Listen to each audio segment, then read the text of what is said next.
I'm Catherine Flashner, and this is The Truth Is, a podcast about discovering what it means to live your truth.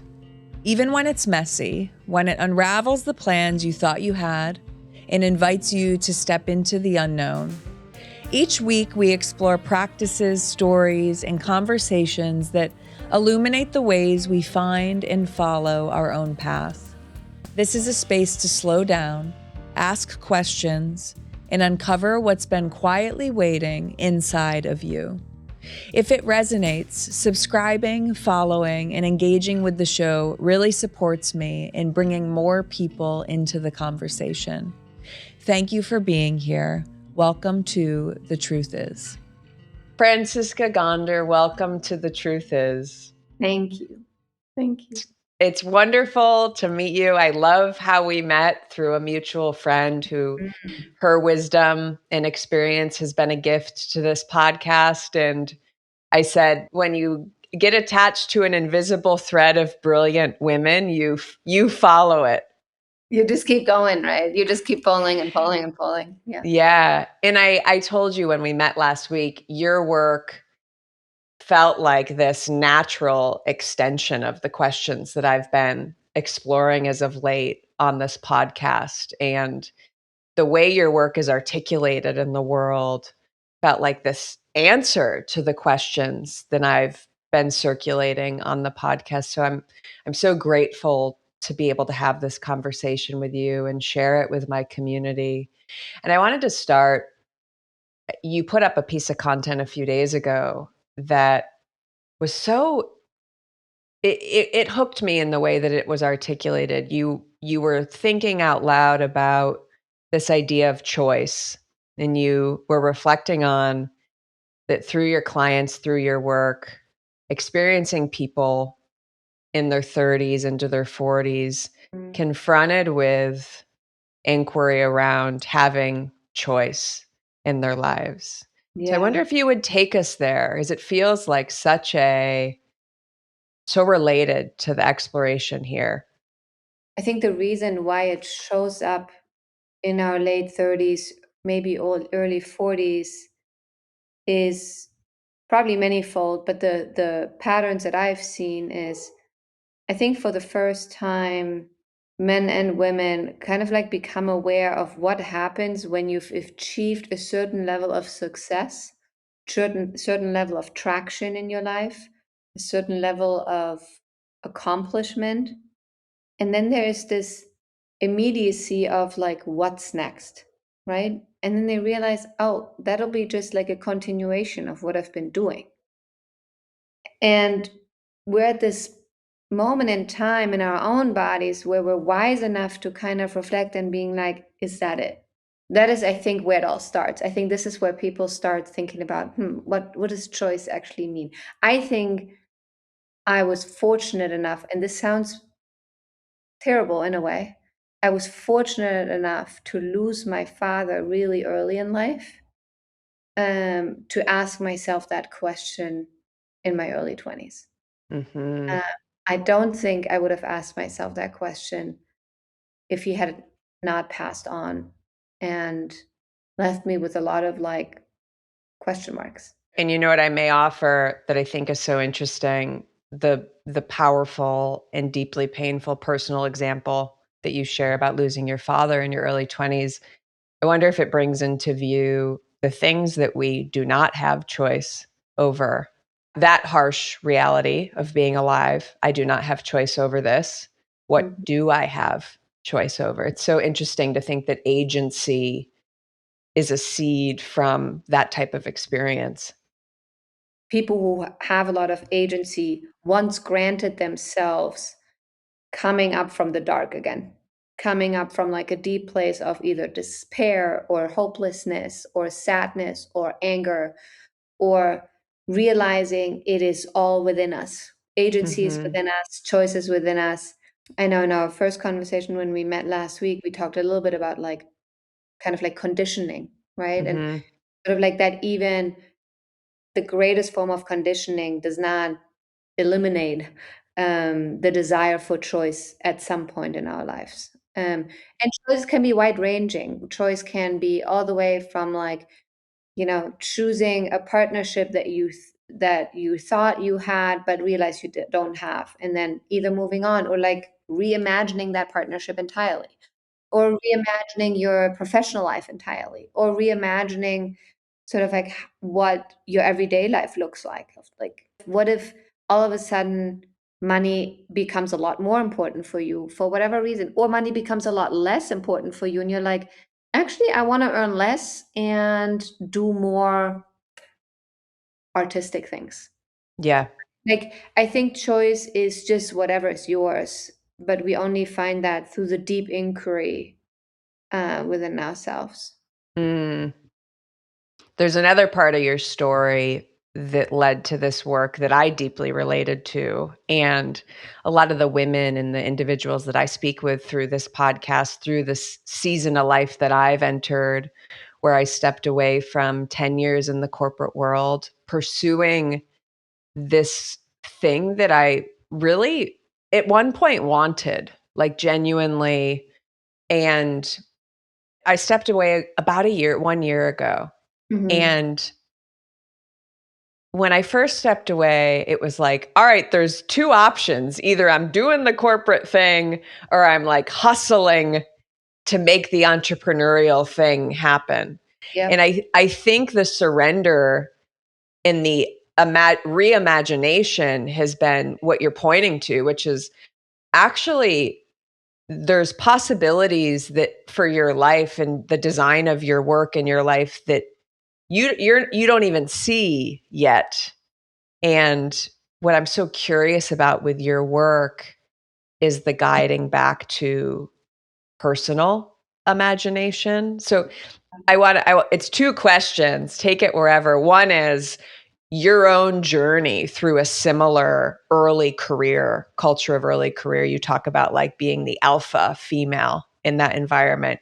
And also, you told me last week that you started to discover something that had your curiosity, that was a gift, that was like a seed planted then. So I think the medium long version of this is, upon my father's passing, I realized a bunch of things about myself and my childhood, and there was a lot of actual trauma that surfaced through this experience. It was not just the passing of my father that was really hard, but it was really also the realization of a lot of things that had happened in my childhood that I don't know, it felt like puzzle pieces were coming together. It was a really, really hard season of surrendering to that pain, and ending up going to like therapy and realizing, I don't know, I can talk about all that pain, but the pain is not going away. So it Mm, really felt like cognitive behavior therapy was just not hitting it for me. I eventually found somatics and the nervous system mastery work for the first time, that I felt like, wow, I was really befriending my body. I was like mm, really like getting to know myself. Like, I was getting to know like my triggers, and I was getting to know like my nervous system, and what stirs me up, and what settles me, and what helps me, and what nurtures me, and what devastates me. And I started to go really, really deep on it. And it was all self-led, because that was like 14 years ago, 15 years ago. mhm. Um, when sort of like, that's when my father had fallen sick, and then 2 years later he passed. That shift in like attuning to the personal curiosity, like the somatic curiosity, it sounds like it started before your father's passing. And then at this time in your career, you were in these um, more traditional, intense environments. Yeah. Yeah, yeah, yeah, totally. So I was like running my own organization. I had made a quick detour in London. I was working with the European Commission, with the European government, on like a large scale sort of like tech project, and that was really meaningful. But I was in such a dark hole. I couldn't fully dedicate myself to it, and it was required of me. Like, I wanted to I wanted to rather step away and have someone else do it that was a better fit at that moment in time than do a bad job, right? And so I did step away. I built my own organization. And so through my own healing, I started to recognize it across my clients and customers Mhm. too, of just sort of like things that I was helping them with. I had an interim executive agency at the time. So I Mhm. was helping them with like all these operational elements, but we were starting to have all these conversations around like, you know, I would see patterns around how they would react in moments of stress, they would react in moments of ambiguity, how they would react in moments of just sort of like, oh, is the funding going to fall through, right? And like how it would affect the team. And so I would like start to have these conversations, and then folks would say to me, Francie, it's really great what you're doing here. I really love Yeah. it. Those conversations that we're having with each other, that is That's the the work. the magic. Like I don't know where you're Yeah. pulling that from, but this is it. I need more of that. But it really started with just being curious about myself, learning how to befriend my body, and then realizing, wow, if I do something that is universe, like not universe, like that is so powerful for my own healing, my own transformation, and I'm willing to decode that into something that might also help others, it becomes universally accessible. And I'd love to mirror something to that because you got it exactly what I was curious about, like, that moment in the traditional workplace, let's call it, where all of a sudden you started to notice these patterns that I used to say, like, there's the work that we're doing, but then there's how we're doing the work interpersonally. And you started to Yeah, create space for conversations for the yeah, latter. And I might mirror just from my decade in some huge established high growth corporate environments. I've been in environments where it's been either you're in or you're out, take your pick. And there's less capacity or value placed on exactly what you pointed to. Or I've been in environments where it can feel like a checked box, like we did the team building thing, back to work.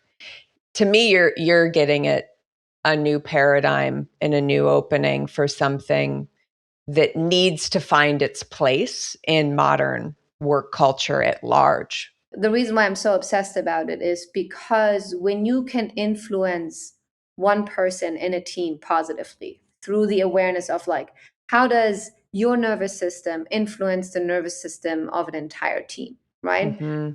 That is really real. Like we have mirror neurons, right? Our brain holds mirror neurons. So like when you do something and I want to fit in with you because we're in one team, and it's kind of like also the pressure that is upon us, um, then your mood becomes my mood because I'm trying to emulate what you're doing. This is what mirror neurons do in our body, Hmm. right? And so I often say like the nervous system of a team lead is Wow. oftentimes the system of the whole team. And you can see it like the overperforming, sort of like never stopping, hyper vigilant, like team lead or senior manager or CEO oftentimes creates that kind of like burnout culture, for instance, right? Yeah.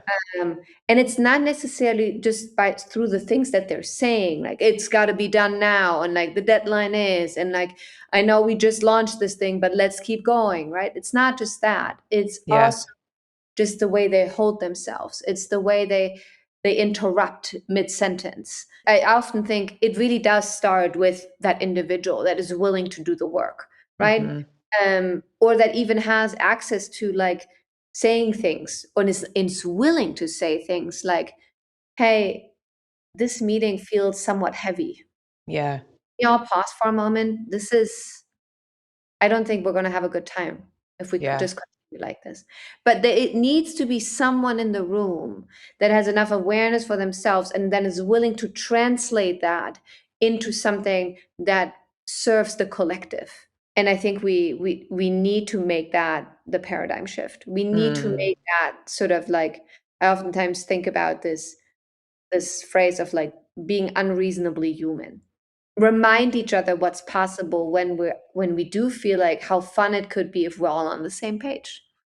And modeling that is part of the culture. 100%. You Yeah, you say this distinction between leadership that extracts and leadership that heals. Mm. That heals being the new paradigm. Do you find that you have been challenged to articulate the bottom line business value of it in certain spaces? I have no problem with Well, that. how do you go about that value proposition? So, for the most skeptical ones, I Mhm. rely on the neuroscience of it all Yeah. because science really points us into that direction that it does serve both, impact, purpose, people, and the dollars. And so we do know, for instance, that in environments where some form of capacity training, right? Like mental capacity, nervous system capacity training. We do know when teams are more mindful, right, in the way they engage with each other, in the way they start meetings, in the way they end meetings, in the way they follow up with each other, in the way they talk to each other. We know that they lead from a much greater place of capacity rather than just performance, Yeah. right? So that is the first thing that I usually start talking about. And I led entire workshop series on capacity over performance. Like what happens when we have entire teams lead from a place of like capacity, understanding like here's how I deal with stress when things get wild, and here's how you deal with stress when things get wild. Can you point out to me when I do that? It's not rocket science. It's also not like woohoo language. It's just really just like the willingness to kind of like go one level deeper relationally and not just be like, hey, can you just deliver this to me by like 3 p.m. and then someone says no and then everybody's pissed, And then right? it's all the drama and the side chatter. And I love the word performance, not just from the standpoint of like the team performing, but a reflection that I often had on my corporate experience, especially towards the end of that chapter was I'm an actor too, and I would jokingly say to myself or my acting teacher, when I come to acting class at night, I get to be myself, but when I'm in this role all day, there's an exhaustion that happens from performing the role. Yeah. Yeah, it's the mask, right? You keep the Yeah, mask on all day. The switching cost, this is also great for bottom line, right? The switching cost between people needing to like switch in between their, the role they play at work and the role then that they play at home and then the role they play within their, like sometimes you don't even know anymore who's who. And so switching cost is energetically like literally like physical energy, not just the grand energy, but physical energy is one of the most draining things that a human can experience. Like, because what we do in those moments on a nervous system level is that we start bracing ourselves for not being exposed, right? Um, and so the whole body goes into like a survival setting, like fight or flight, freeze, fawn, whatever our most dominant survival response is. And so that is incredibly draining and also a huge loss of efficiency and effectiveness because there is so much that people then balance. They don't just like balance the task and the problems that they're dealing with at work, but also like the perception of others. So there's like internal perception management that happens the entire time. And then what does perception management do? It like creates emotional debt, right? Like mhm. I leave an entire part of me out. Like I've swallowed so many like painkillers because I should be at home, but I'm so afraid to go home because I'm so afraid like what happens when I'm gone, right? And so they keep up this mask, and then the body just slowly starts to deteriorate like over time. And it's not always as cruel as it sounds, as I'm saying it right now.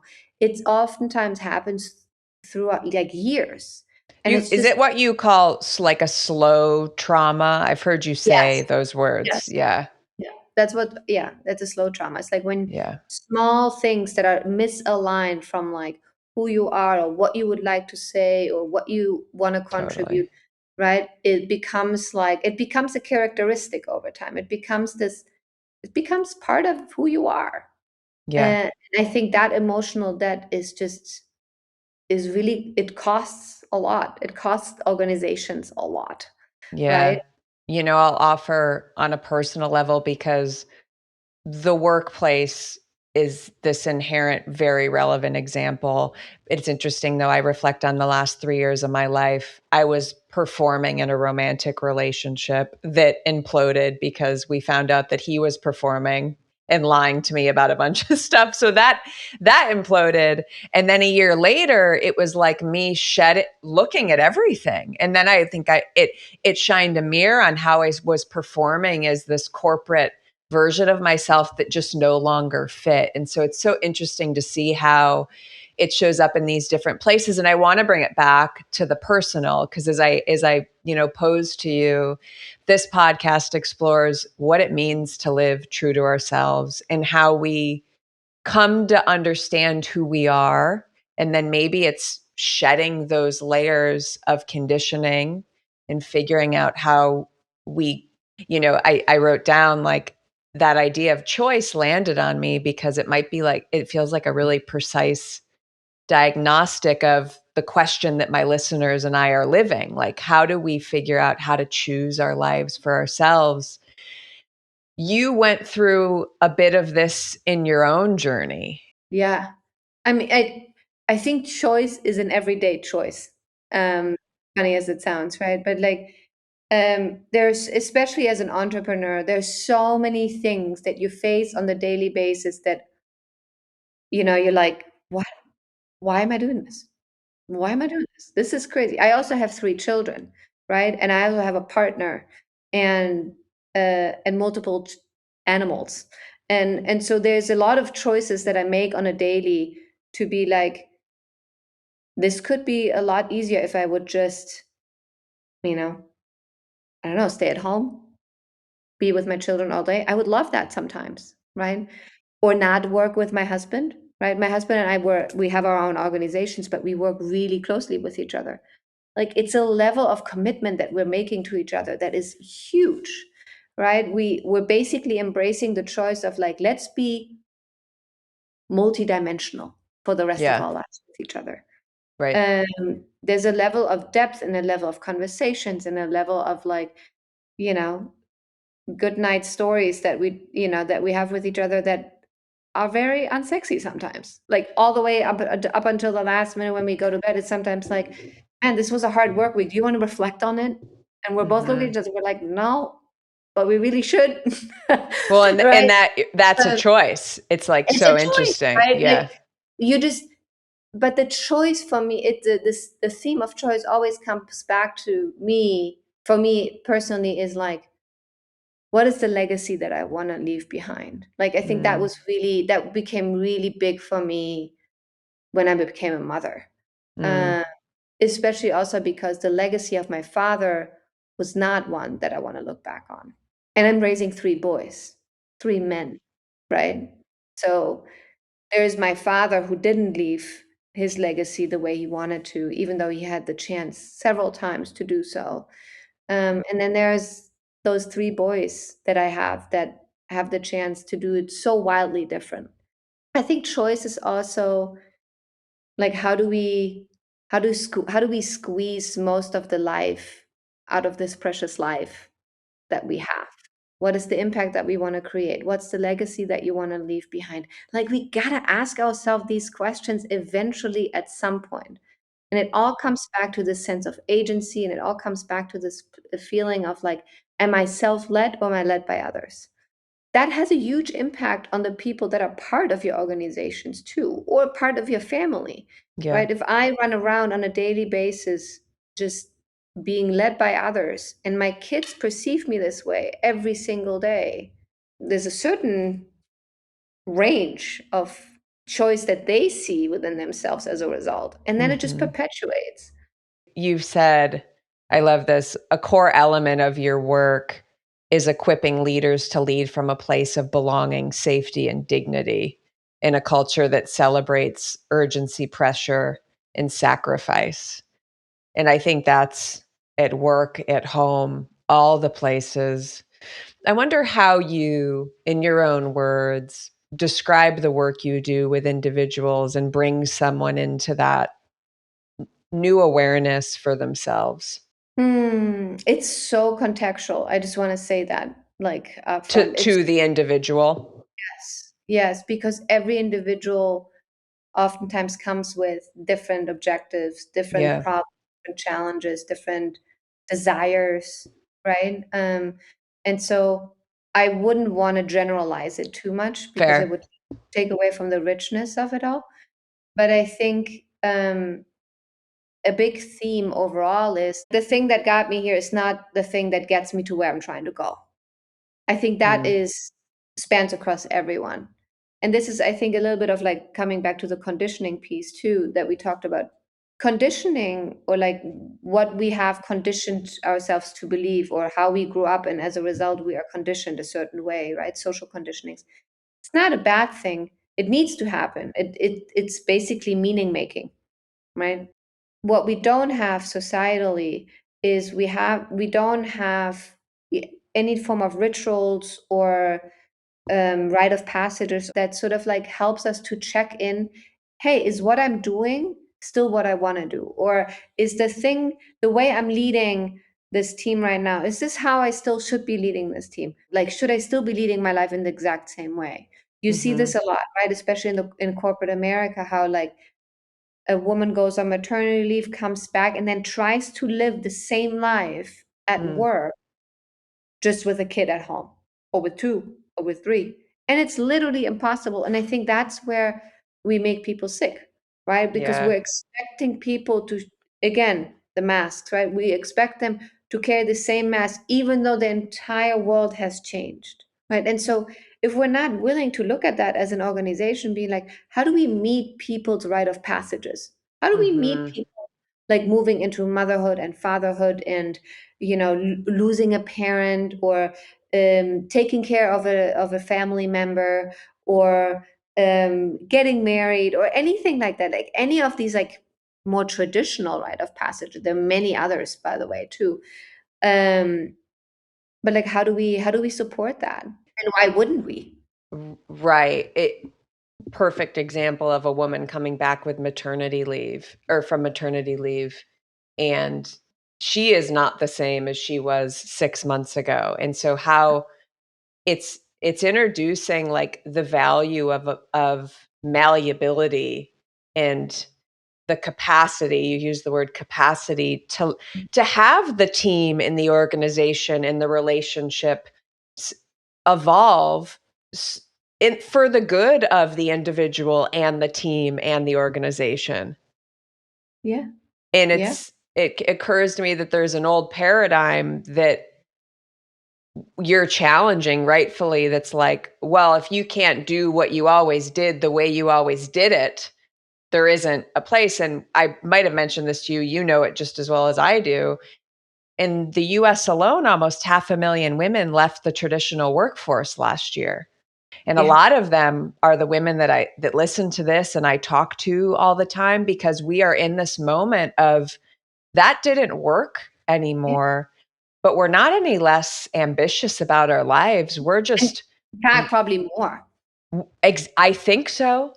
Yeah, We're reclaiming and reimagining where we want to put that ambition. And when I meet women like you after talking to my friend Jory, it's like, oh, this is, we talked last week. I was like, meeting you is so reaffirming that there's mm. another option that I'm discovering day by day. Mm. What do you think is the hardest part about that rediscovery? That my conditioning was that I'm only valuable monetarily in the corporate world. And so Mhm, my biggest challenge now is mhm, figuring out how to value this work and offer it in ways, and repurpose my skill sets in ways that will support me financially. That's the mm. biggest challenge right now. Yeah, it's a belief that we can that something that is so personal to us is universally applicable to others and that they perceive it as very valuable and want more of that from you. What we do need to do internally for that is to believe that what we're seeing, what we're perceiving, the problems that we're seeing, we almost like have to test whether we're not crazy, Yes. right? Wait, Okay, so say more about that. it's like it's basically you knocking on the universal window and being like, "You too?" Right? That's Totally. right. That's really just what it is. That's what I did. And then, at the beginning, I just coached people for free, right? And then I started asking people, "What do you want to pay?" That was before I went full time, right? And then people were like, "Whoa, like what you're doing here is crazy." Like within 3 sessions, I have done more than in a year of therapy, right? And I was like, well, maybe there's something here. Maybe I am really good at this, right? Like me even saying maybe I am good at this was revolutionary. What I basically just did is like I looked at a system that didn't work for me and also didn't, I mean, basically didn't work for my father either, because that is how he broke down, right? Mhm.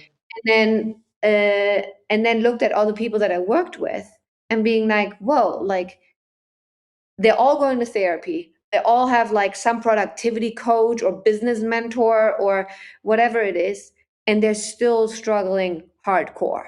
Mhm. Uh, and so I built the system myself. I said, I'm going to take that from like modern psychology, and I'm going to take this from trauma healing, and I'm going to take this from body based work, and I'm going to take this from potential coaching. And it's like, I basically created my own drag and drop kind of like system Mhm. and integrated it into my toolkit and said, here's the toolkit. What do you need? And I said, if after 4 years, I really gave myself that timeline. If after 4 years, I'm not able to generate enough income, I'll drop it. But I have to give it a substantial amount of time because I knew I was ahead of time. And then more and more people popped up, right? And more people were like, you got to fix your body too if you want to like sustain whatever you're doing. It's like I'm basically just applied athlete, like what athletes do in the Mm. leadership context. No athlete just like goes out and like works out all day and then competes and then goes back to working out all day. That's interesting because I was a serious athlete through college, and then I coached collegiate athletics, and I it's nice to revisit what maintaining yourself meant back then. Right? Yeah, Yeah. So it like somatically, physically, what that means. It's right. like in your bones, it's in your tissues. You Mhm. know how to like work out and then eat well and then just, recover and sleep well. Like you have that down. Mhm. But in corporate America, you enter it and then all of a sudden none of these natural systems, mechanisms, however you want to call it, No. they're just like being like, no, they don't apply here. To your exact point, I was gonna say, in fact, the opposite is glorified. It's like, if you're not tired, you don't care enough. Said both implicitly and explicitly. And then I think for women in particular, right, then we experience big hormonal shifts Mm. in our like, mid 30s, early 40s, right, as we enter sort of like perimenopause and all of these kind of things. And I think that's when I think those are just like things just get layered on top then, right? Like Mhm. all of a sudden what the pushing through that has worked all the way up until now and Yeah. the 5 hours of sleep and whatever it is, all of a sudden your body just starts to just collapse. We don't sleep at all anymore. Sudden weight gain, loss of libido, hair loss, like we experience so many odd symptoms. Mhm. Then we feel more stuck than ever because then we want to get out of, we want to give back to our bodies, we want to nurture it well, and we do all of these things, but systemically we're still in that nothing is ever enough and you Yeah. got to keep going. And I think this is also how we're just perpetually make people sicker. Mm. Yeah. You you point to I love the way you phrased it, that the work is so contextual to the moment, to the person. Yeah. There you talk about a couple foundational tools, Mhm. somatic intelligence, intelligence of the body, breath work, radical self-inquiry. I love behind you the brain, the heart, the Yeah. lungs. To get a experiential taste of your work, Yeah. if you wanted to offer me something momentarily or anything, if that inspired you is Yeah. a prompt. One that I've recently really enjoyed. So let's start basic and then gradually go a little bit more sophisticated. Uh, so somatic intelligence is at the very basic level, it's knowing how to regulate your nervous system, right? So being able to say, how do I feel, and not necessarily just consider it a disturbance. Like I have a headache, I'm really tired, I'm really nervous, I'm anxious, and then consider that a disturbance and then just move away as quickly as possible, Yeah. right? Like being able to like sit with whatever comes up, Mm, right? So mhm, if you just sit for a moment, you can close your mhm. eyes if it's helpful or gaze your eyes. What we want is basically just to relax the peripheral nerves. And then just take a moment to just arrive in the body. Maybe you want to do a longer exhale.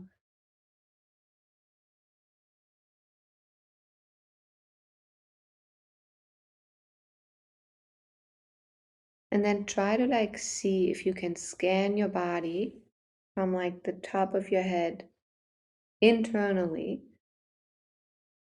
all the way and very slowly down towards your shoulders, your chest,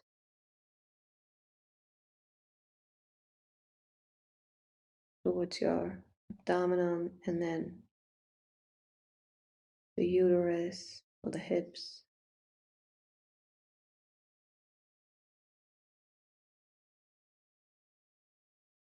Check in with your back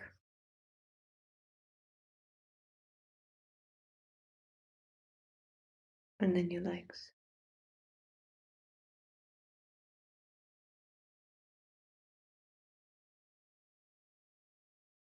And as you come back up and maybe go back down, try to see if there's a point somewhere in your body that feels more tense, or where if you would have felt anxious or nervous or something, you could have gone right there. But just for this moment right now, see if there's a place or space in your body that feels less, more tense, maybe more agitated, maybe more nervous than other parts.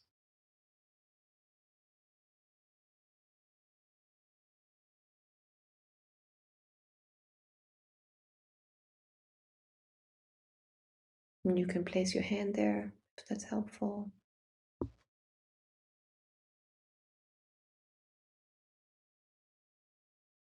And then just meet it with curiosity, not judgment. Like almost like a, hmm, what's going on? What do you need from me?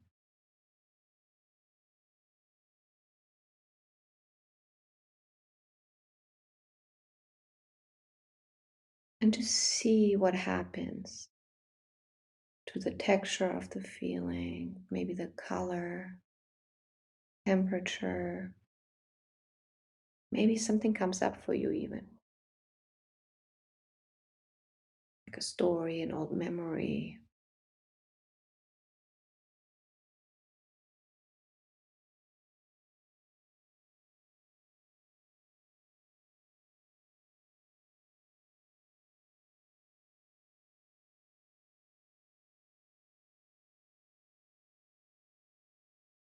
And I'm ready to receive whatever is there for you whenever you're ready.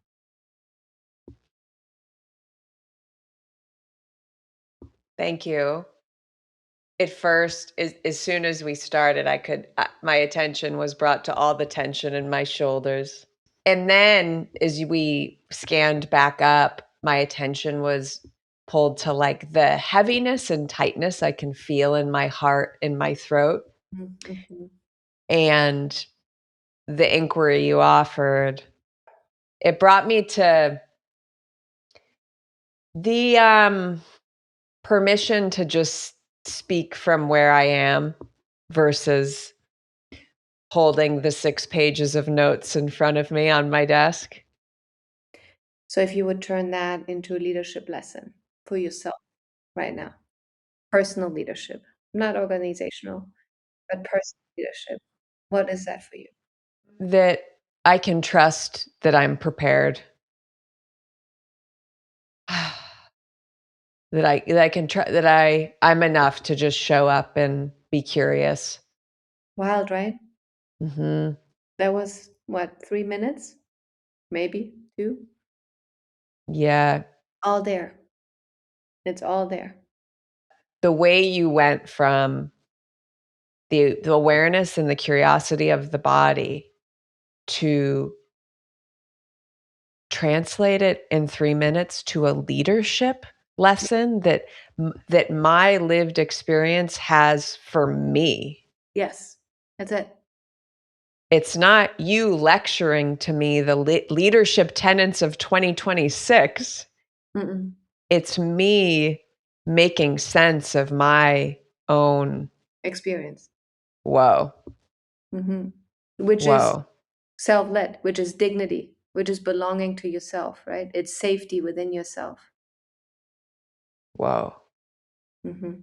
I'm like speechless by that. Mm-hmm. You encapsulate what I hope this podcast can be is I'm not here to tell you anything like you know what is truth and the orientation back to our own Mm-hmm. capacity. Yeah, the It's like, answers are all inside of you. Like, yeah. especially those who are listening who've been, as I say, who've been around the block, right? Like most of us who probably listening to this have been around the block. We've all had our Mhm. and in several jobs. We've been, doing this for like what, 10, 15 years, something like that, maybe 20, depending on how old you are. Like applying, staying somatically, staying in a beginner's mindset, right? Of just sort of like, I'm starting again. And like, it's just taking away from the wisdom that we're already holding. Like, it does Yeah. not do justice to you. Like, you are perfectly ready to like turn this podcast into something big just because of everything that you've experienced. And if you really lean into that, if you really find it within yourself, maybe that throat area is Hmm. the area for you, right? um, then you have a physical reminder every day. There's not a mantra on a mirror. There's not like some like tiny quote that you need to read every day before you forget it again, right? It's your body delivering that for you. Mhm. I think in a time of, especially with AI, where all the answers are apparently in that little like, chat window, um, like that type of like discernment, that type of like courageously being human and trusting that, that relationship between you and me and the relationship Mhm. with ourselves is still more impactful because we can feel each other, you can feel yourself, and that is what actually creates resonance and not just Mhm. agreement. Right, with AI we find agreement. Oh yeah, it's true what he's writing. Yeah, yeah, I agree. Mhm. Resonance, like deep, like physical, visceral, like, yeah, totally. Mhm. That's mine. I'm so glad you brought it to AI. I told you last week, for someone that can clench their shoulders, and I say this because I believe it's relatable and want to get it just right, it can be like an addictive loop. Like I'm just going to keep optimizing. And then all of a sudden, I'm looking at the thing that was produced with the Mhm. chat bot, the chat box, and I don't relate to it anymore. It's dissociation physically. So what happens somatically Yeah. in our bodies is that we dissociate from the outcomes that we're producing because they're not ours. So what happens is, like I just said, there's no resonance. So it also makes us less authentic in the things that we're talking about, because it just, like, I can't really relate to that piece that I just Yeah. read. But the words sound smart, so I'll just regurgitate them. Right. Right. So I wrote a piece, I think 2 weeks ago or so, Hmm. where I said AI basically is also the disappearance of creative friction. We need, Yeah. in order to create something truly unique, truly ours, or to really like be the right person to do it, because we went through that creative friction within ourselves, coming up with the solution, thinking about it again, like going for a walk, Hmm. sweating over it through a workshop. Man, I really like that. We need that. We need that because that is the healthy dopamine that our bodies need in order to truly identify with something. We created internally in our team. I have a small team, and we created this like human AI discernment model. There's an AI zone, there's a human zone, and then there's a creative tension zone. And so AI zone is for all things efficiency. Where is speed actually better than originality? There are, moments and things in an organization where we need more speed and less originality. Anything that's patternized, anything that we do multiple times per week, right? Social media postings, things like that. Like, let's try, like, not the content maybe, but like the act of like fulfilling the thing, right? That can be patternized. But then there's this human zone where we need judgment. We need human judgment, right? So we need meaning making, ethics, values, like all of these kind of things. Was like we need to sit in the friction of this thing. And if we use it too early, if we use AI too early, what are we giving up, right? And then there's this creative tension zone that I went to a couple minutes ago, which is all about novelty. I'm Mm. personally really afraid of like what happens to novel thinking and novel Yeah. thought in a society like this. Like, how do we know that we still belong to each other when everything sounds the same? I have so many clients that come and stay with me not because they can't get this maybe somewhere else, after a few that's been with me for 3 years or so, who like just sort of like, this is my infrastructure. Like, I sit with you because I can start hearing myself feel and think, and Yeah. it's just 60 to 90 minutes a week, and it's otherwise I don't have this time because they're so busy, or they have really stressful lives, or they're building a company right now, and they're just like, I wouldn't take that time by myself because I would just use AI and ask that question. Right? I want to be able to say like, what's mine, and how do I serve this moment, and what is needed from me, and how am I getting in my own way, and what are some of the emotional patterns that I'm stuck in, and like, it's the personal inquiry. And I really truly deeply believe, I've said this 2 years ago, but I feel it's more relevant than ever, like, we will see a rise in people wanting more human touch.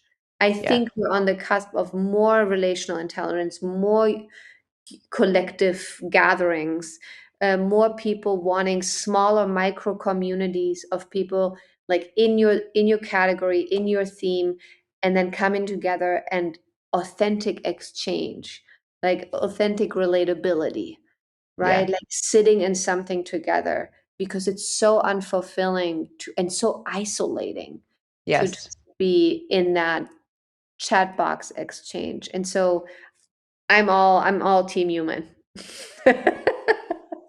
That to me is a resonant example with where I've lost the plot over the last year.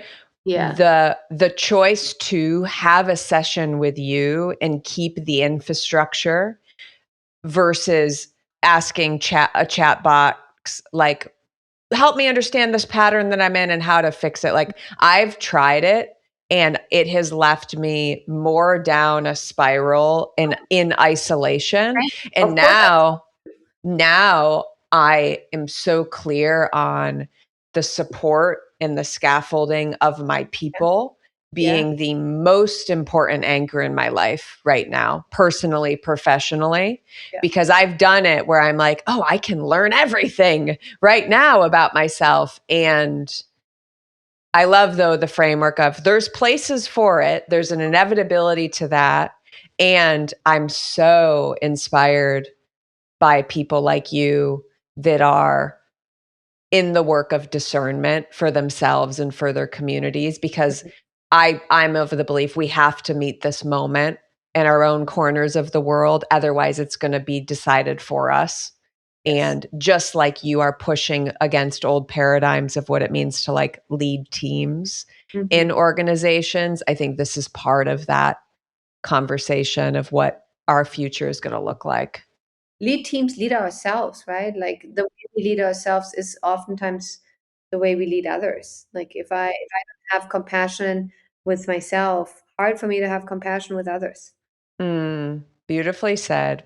I want to be conscious of your time because you have to get to your evening. I love to end with a few fun ones, but before we go there, one thing that I think is so important about not just your body of work, but how you've built and lead your body of work Mhm. is I told you I came across your husband so adoringly Yeah. reflecting this back to you, but to build your business and build this chapter without sacrificing dignity, health.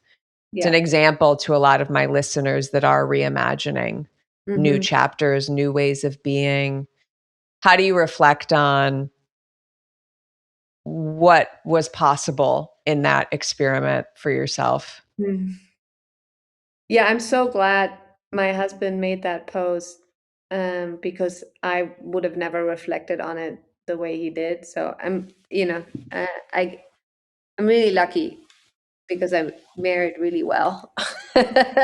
um, but I think at the beginning I was forced, and I will explain why. At the beginning I was forced to do it the way I did it, and it became the most liberating thing I've ever experienced. So I was forced into it because I went full time with this work shortly after I gave birth to my third son, and it was the pandemic.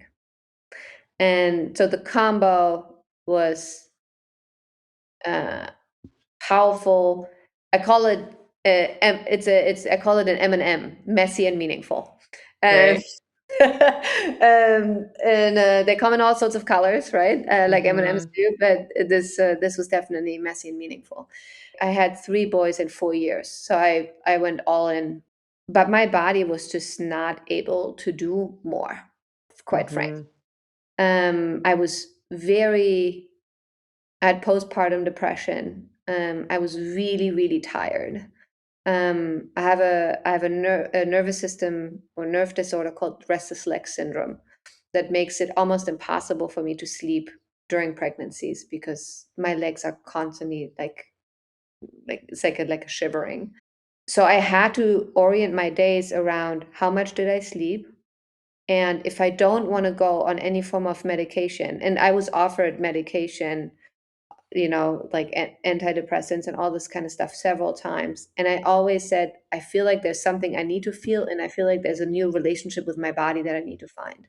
Mm. And so I opted out of all of this, and I started every single day with 45 minutes of yoga nidra. Uh, Mm. for those who are listening, please look it up. It's transformational. Yeah. Um, And then I started eating really well. I started working out every day. I really called this my leadership infrastructure. I was not able, given also that I had little kids and it was the pandemic, I was not able to do any sort of meaningful work or show up in any way capaciously for my people if I budged on any of these things. And it was a Mhm. fragile time because my body was really still resourcing itself from I had a child fairly soon after my father had passed, and so I was in a 5-year, 6-year bucket of like really going from like grief to greatest joy in life, and like living in the paradox of this. And so through that period, I realized just how powerful it is to move with your body and not against it.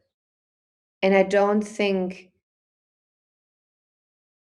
I can ever explain it as well to someone who's not willing to try. Like, I wouldn't be able to convince anyone of Yeah. this. You have to try it. And the Yeah. thing that I will say is, for anybody who's going through, like, maybe leaving their work right now and wanting to build something on their own, commit 3 months to like only moving with your body. So when you wake up tired, Mm, move slowly through the morning. Start journaling, start doing a yoga nidra, start going for a slow walk. Like, see what happens when you're hungry and you actually eat, when you're tired and you take a nap. Try to like listen to the cues of your body and perceive them as intelligence and mhm. not as a disturbance. And that became everything, like the material for my work. I am the greatest, I am my product and my service at the same time. So Mm, this is what I was ultimately also offering to my clients, that deep wisdom that I had gone through myself. Yes, it takes longer. It takes longer to lead a business like that or build a business like that. But I had also always felt that the value I was bringing was so much greater than anyone having just gone through the course and then offering it, right? I did right. the, but I also lived through it like for years on end. And I was actually enjoying it. I was not like burning out. I was like, wow, this is really cool. I'm enjoying the work I do, and I get to spend time with my family. And the money I was earning, all of a sudden, like the value shifted. I was like, wow, like even though I'm earning way less than before, I'm actually That's right. enjoying the money way more. That's right.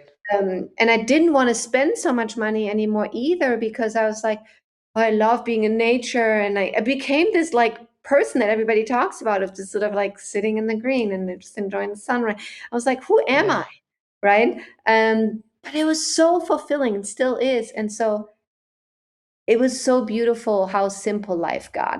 And from that place, I feel like I was just beaming with ideas. And then people wanted me on podcasts. And then I started talking, it just all happened in its own timing. But I wasn't sacrificing life for work or work for, it was just, it was integrated. I am the same person wherever I go. And I was like, that is phenomenal. This is so cool. I'm so grateful that you walked through that journey, because there's so much to it. The way you talk about, all of a sudden there was the value of money, but it meant something different in the context of the value of the rest of your life and how you were creating it.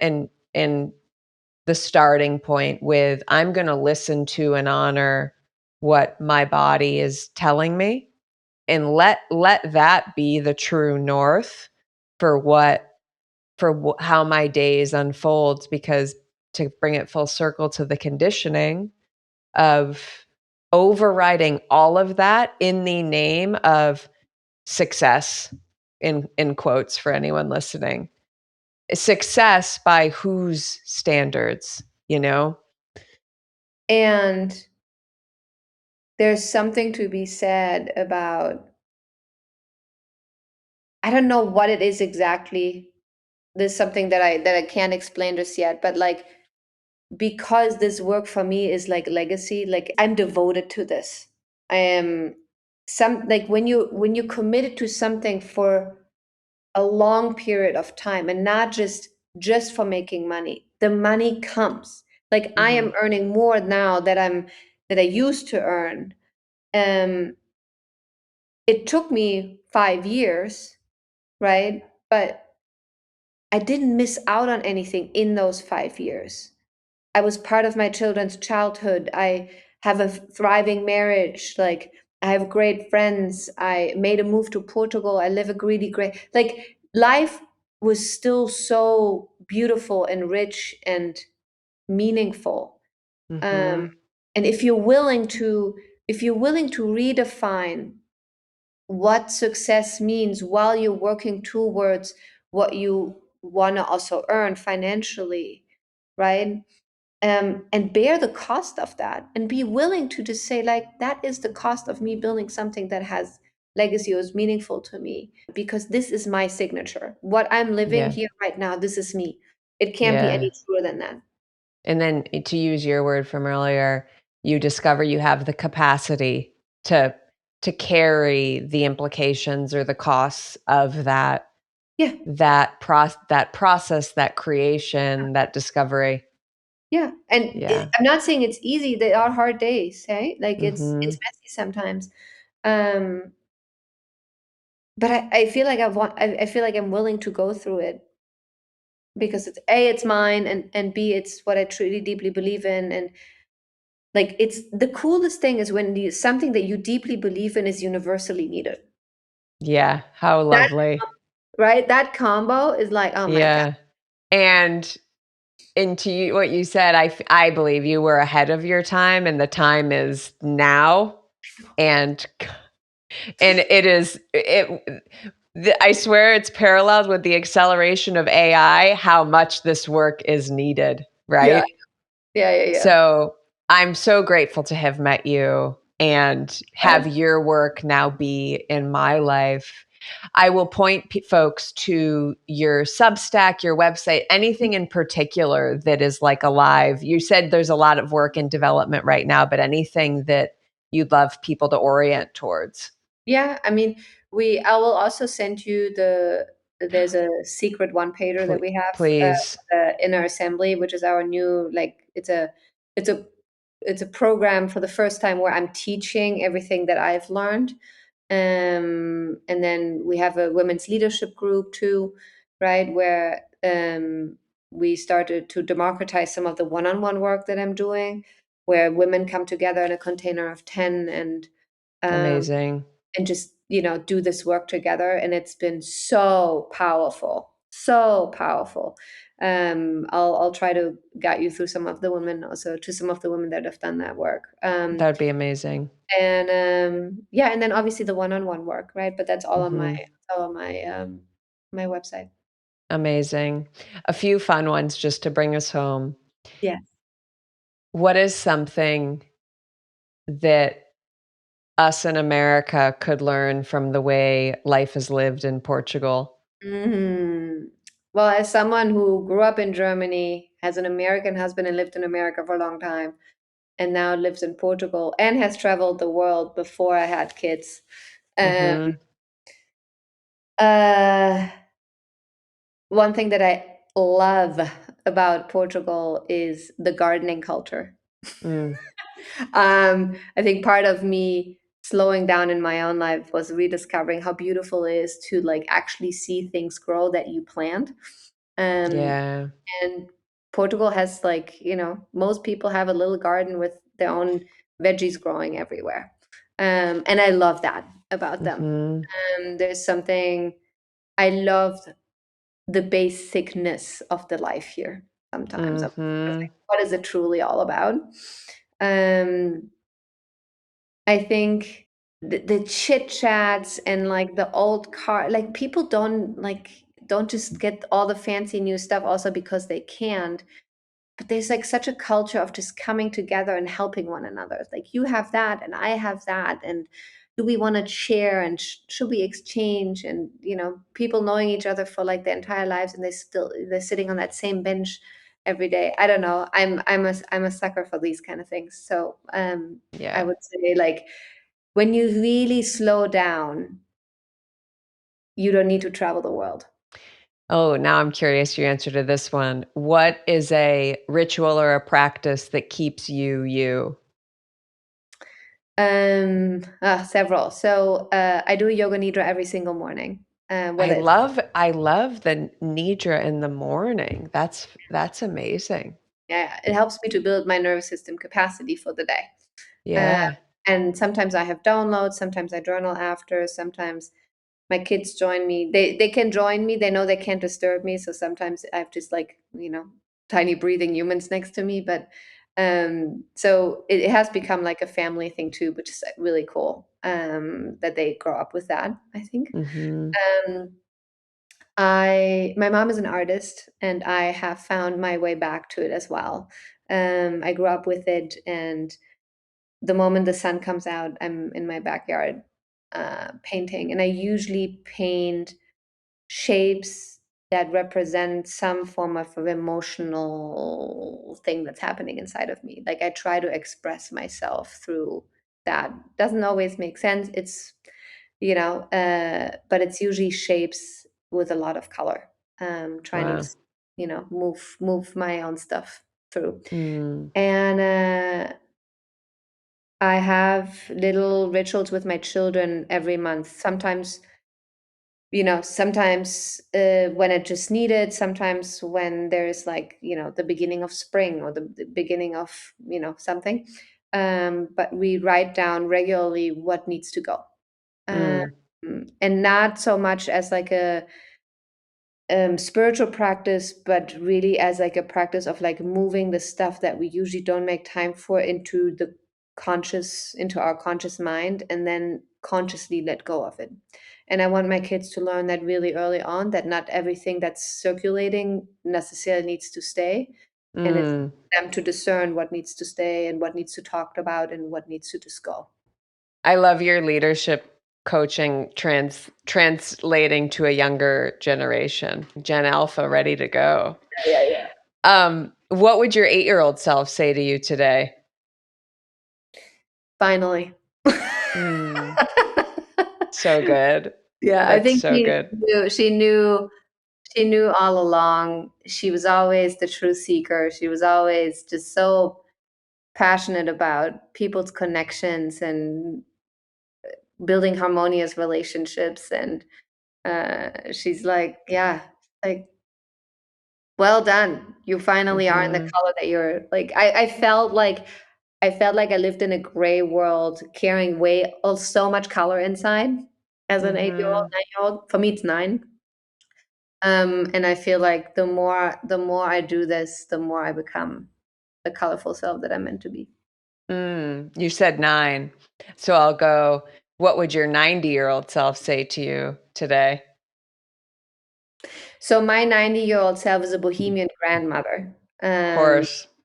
my bohemian grandmother would say, "You're doing so well, and you should take more time acknowledging it." She thinks I should just chill out a bit more, Mm. just be Mhm. be gracious, you know, love yourself, don't Yeah. optimize too much. Enough optimization. Just around the edges, just Yeah. around the edges. This is 2 more. This is a fill in the blank. It's I used to think blank and now I know Mm. blank. I used to think it's egoistic to believe in myself. And now I know that it's the greatest service that I could have ever provided to anyone else. That's such a good one. I relate to that big time. Mm. Big time. And lastly, what is a truth about the season of life you're in right now? It's fucking messy. Yeah. Every day is different. Like emotional, somatic, and cognitive flexibility is my personal key leadership skills. Like so many people I get to be with, so many children's wishes, desires, sorrows, pains I get to be with, a marriage that I want to thrive in for the rest of my life. It's just, there's a lot there that I'm grateful for, but it also requires a lot of care and a lot of intentionality. And if I don't take care of myself, then these things will not thrive.